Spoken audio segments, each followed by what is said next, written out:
వాళ్ళేమో లాక్డౌన్ చెప్పారు. అయినా మనం ఎందుకు మాస్క్స్ వేసుకోవాలమ్మా? చెప్తాను. ఇప్పుడు మనం ఈ కరోనా వైరస్ ఏదైతే ఉందో అది మనకి 3 భాగాల ద్వారా మన శరీరంలో ఎంటర్ అవుతుంది. కళ్ళు, ముక్కు, నోరు, ఈ 3 ఎంట్రీ పాయింట్స్. డైరెక్ట్ గా డిసీజ్ ఉన్న వాళ్ళ దగ్గర నుంచి దగ్గినప్పుడు, తుమ్మినప్పుడు పడే డ్రాప్లెట్స్ కళ్ళలో కానీ, ముక్కులో కానీ, నోట్లో కానీ అవి పడతాయి అనమాట. అప్పుడు డైరెక్ట్ గా ఇన్ఫెక్ట్ అవుతాం. అలా కాకుండా వాళ్ళు తుమ్మినప్పుడు, దగ్గినప్పుడు వేరే సర్ఫేస్ మీద పడుతుంది. అలాంటప్పుడు వాటిని చేతితో తాకి మనం చేతులు శుభ్రం చేసుకోండి, మొహాన్ని ముట్టుకోవద్దు అంటున్నారు. ఎందుకంటే ఈ తాకిన చేతులు మళ్ళీ మనం కనుక కళ్ళల్లో కానీ, ముక్కులో కానీ, నోట్లో కానీ పెట్టుకుంటే ఈ పాయింట్స్ ద్వారానే మనలోకి వస్తుంది.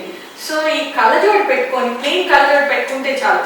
ఇలా ప్లెయిన్ కళ్ళజోడు పెట్టుకోవటం ఒకటి, అలానే చిన్న మాస్క్ అనమాట ఇట్లా కానీ, లేకపోతే ఈ ట్రయాంగిల్తో చేసిన మాస్క్ కానీ ఇట్లాంటివి కనుక మనం కట్టుకోగలిగితే ఇంట్లో ఉన్నప్పుడు జస్ట్ పల్చటి క్లాత్ చాలు.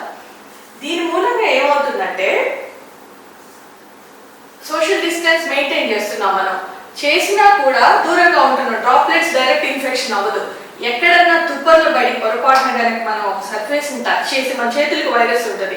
దాన్ని తీసుకొచ్చి అనుకోకుండా మనం కళ్ళల్లో కానీ, ముక్కుల్లో కానీ పెట్టుకుంటాం అనమాట. అందుకని మాస్క్ వేసుకుంటే ఏమవుతుందంటే నేను ఇన్ఫెక్ట్ అయినాను అనుకో, నేను తగ్గినప్పుడు వచ్చే తుప్పర్లు బయటికి రాకుండా ఇక్కడే ఆగిపోతాయి లోపల బయట.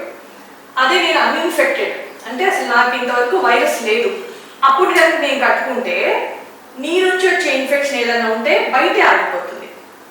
థర్డ్ మోస్ట్ ఇంపార్టెంట్ పాయింట్ ఏంటంటే అదిగో ఇప్పుడు నువ్వు చేసావు కదా, ఇట్లా అనుకోకుండా ఎంత చెప్పినా కూడా మనం తెలియకుండా మన చేతులతో కాఫీ తాగేటప్పుడు, పేపర్ చదివేటప్పుడు ఇట్లా ఇట్లా అంటూ ఉంటాం.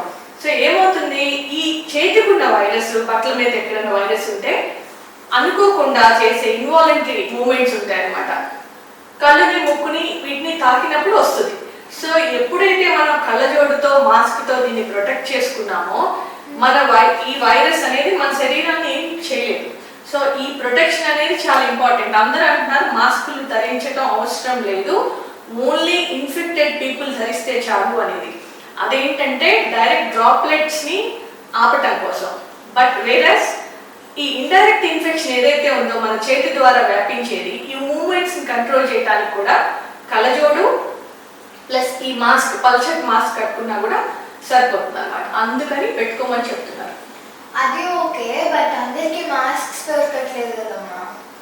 N95 మాస్క్స్, సర్జికల్ మాస్క్ ఇలాంటివన్నీ ఎవరు వేసుకోవాలంటే డైరెక్ట్ గా పేషెంట్స్ ని ట్రీట్ చేసే డాక్టర్స్, నర్సులు, నర్సింగ్ స్టాఫ్, వర్కింగ్ స్టాఫ్ వీళ్ళందరూ ఉంటారు. వాళ్ళకి N95 కావాలి. అదేంటంటే అసలు చాలా ఎక్కువ ప్రొటెక్షన్ ఇస్తుంది. అట్లనే హైయర్ అఫీషియల్స్ ఉంటారు, పోలీస్ డిపార్ట్మెంట్ వాళ్ళు, కలెక్టర్స్, వీళ్ళందరూ ఏంటంటే హాస్పిటల్స్కి వెళ్ళి పర్యవేక్షించాలి ఏది ఎలా జరుగుతుంది. ఇట్లా వాళ్ళకి అవసరం. కానీ మనలాగా కొంత డిస్టెన్స్ మెయింటైన్ చేస్తూ సోషల్ డిస్టెన్స్ ఇంట్లో ఉండే వాళ్ళకి, లేదు బజార్ వెళ్ళినా కూడా కళ్ళజోడు పెట్టుకొని, ఏదో ఒక కళ్ళజోడు, సైట్ ఉన్న కదా అక్కర్లేదు, ఏదో ఒక కళ్ళజోడు పెట్టుకొని మాస్క్ కట్టుకొని వెళ్తే, క్లాత్ మాస్క్ ఏంటంటే డిస్పోజబుల్ వేస్ట్ ని చాలా అరికడుతుంది ఒకటి. అండ్ ఎవ్రీడే చక్కగా మనం వాష్ చేసుకొని వేసుకోవచ్చు. చాలా ఉపయోగం అనమాట. ఒక మోస్తరు థిక్నెస్ ఉన్న మాస్క్ ని కనుక కట్టుకోగలిగితే అది తప్పకుండా మనకి వండర్ఫుల్ గా వర్క్ చేస్తుంది. అందుకని పెట్టుకోవాలి. సో ఇది ఎవరికి వాళ్ళు ఇంట్లో తయారు చేసుకోవచ్చు. చిన్న క్లాత్ ఆఫ్ పీస్ ఉంటే చాలు, మనకి ఇంత ముక్కు ఉంటే చాలు. దీన్ని ఇలా కలిపి కుట్టేసుకున్నా ఇది మాస్క్ అయిపోతుంది. చక్కగా వెనకాల నాట్ చేసేసుకోవచ్చు. కళ్ళజోడు పెట్టుకోవటం ఒకటి. అలానే పోలీస్ డిపార్ట్మెంట్ వాళ్ళు, రోడ్ మీద మున్సిపల్ వర్కర్స్ పనిచేస్తుంటారు మనకి. వాళ్ళందరూ ఏం చేస్తారంటే ఎక్కువ వైరస్ పడుతుంది అనుకో వాళ్ళ దాని మీద, ప్రతి 3 గంటలకి 4 గంటలకి వీలైతే కనుక హాట్ ఐరన్ బాక్స్ తో కనుక 2 వైపులా దీన్ని ఇటువైపు కనుక మనం గట్టిగా ఐరన్ చేసేస్తే వైరస్ చచ్చిపోతుంది. సో అది మెయింటెనెన్స్. ఎవ్రీడే వాష్ చేసుకోవాలి. వీలైనంత వరకు 4 గంటలకు ఒకసారి కనుక వాళ్ళు ఐరన్ చేసుకుంటే. సో పోలీస్ ఏమంటారు, పోలీస్ స్టేషన్ లో అక్కడక్కడ కొన్ని సెంటర్స్ లో ఐరన్ బాక్స్ కనుక పెడితే వాళ్ళకి చాలా ప్రొటెక్షన్ వస్తుంది అనమాట. అమ్మా, మీరందరూ మాస్క్స్ కుట్టించి ఫస్ట్ పోలీస్ డిపార్ట్మెంట్ కి అండ్ దెన్ మున్సిపల్ వర్కర్స్ కి వాళ్ళకి ఎందుకు ఫస్ట్ ప్రయారిటీ ఇస్తున్నారు? అంటే వాళ్ళందరూ ఎప్పుడు రోడ్డు మీద నిలబడి ఉంటారు. తర్వాత ఏమో ఈ మున్సిపాలిటీ వాళ్ళు కూడా రోడ్డు మీద చెత్త ఊడుస్తూ ఉన్నారు.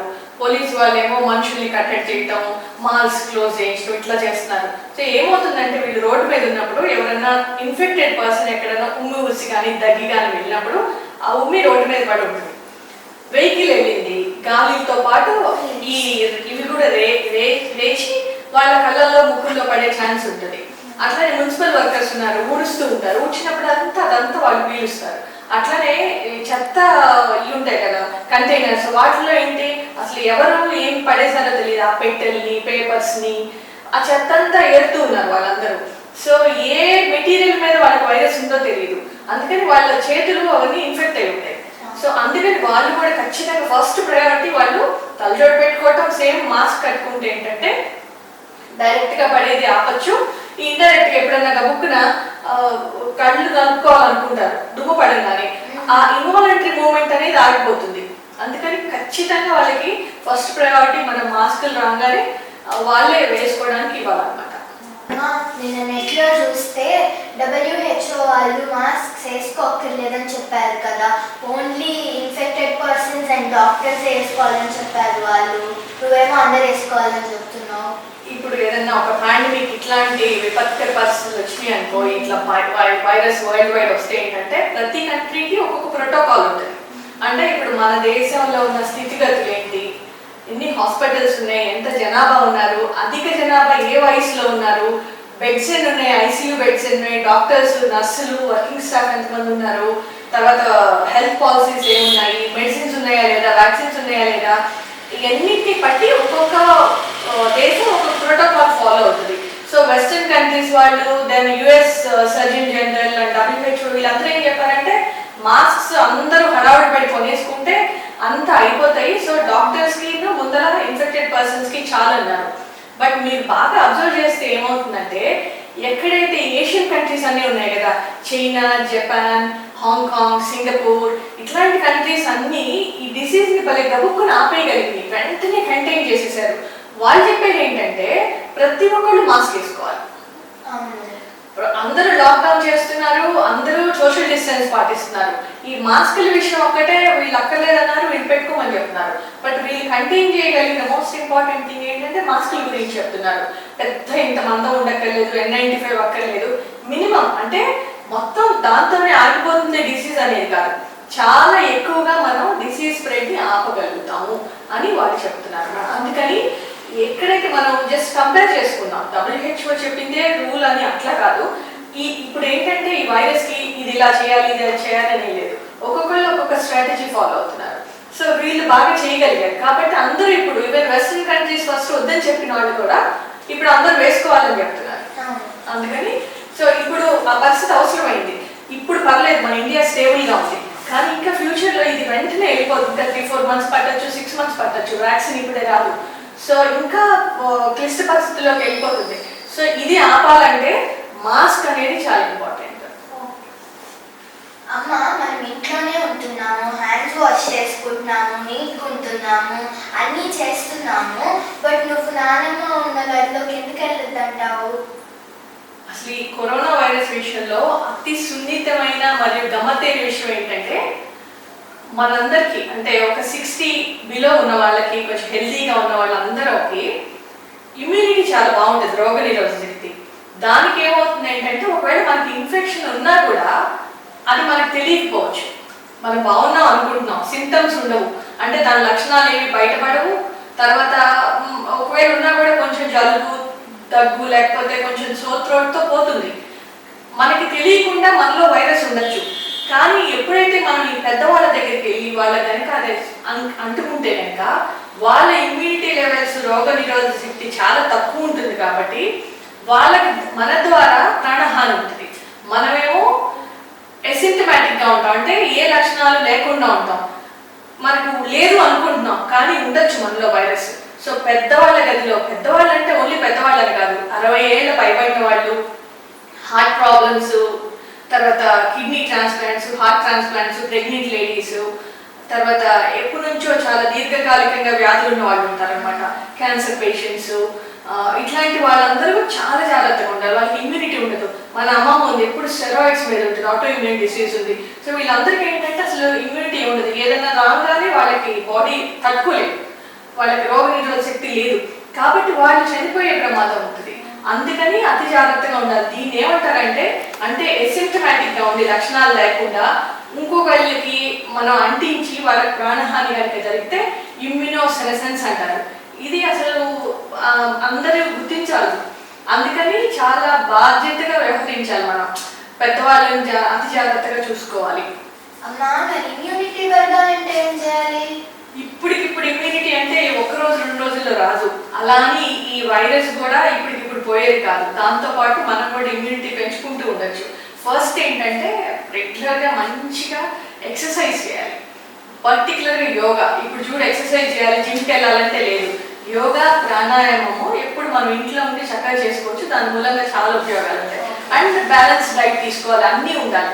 హెల్తీ ఫ్రెష్గా తీసుకోవాలి. అప్పుడే ఫ్రెష్గా ఉండింది కానీ వెజిటబుల్స్ కానీ.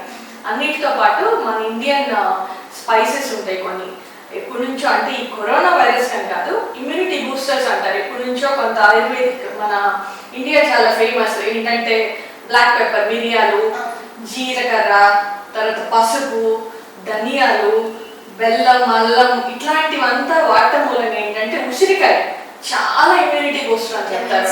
విటమిన్ సి ఉంటుంది.